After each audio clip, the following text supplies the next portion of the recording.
вы все равно пытаетесь свести, да, это важно.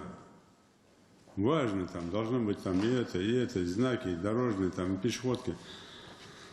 Основная причина ДТП, две основные причины, особенно с смертельным исходом, это выезд на полосу встречного движения и превышение скорости.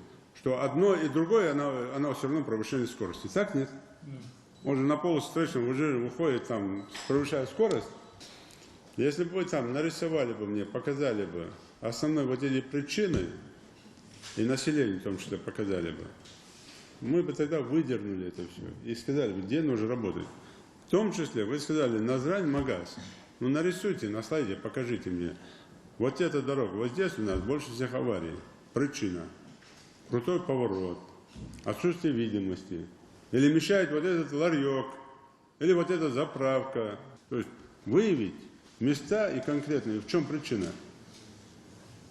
И тут уже докладывать в своем конце в плане, для чего я говорю, что вы планируете делать. Что именно на этом месте у нас постоянно, насколько я сейчас помню, аварии происходят где-то там в районе Тушоли. Постоянно это происходит. Под Газику, на спуске. Постоянно. Но там нет поста.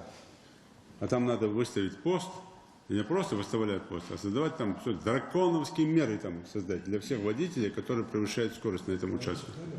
Поэтому разберитесь с этим вопросом. Изучите. И вот это все надо выявить.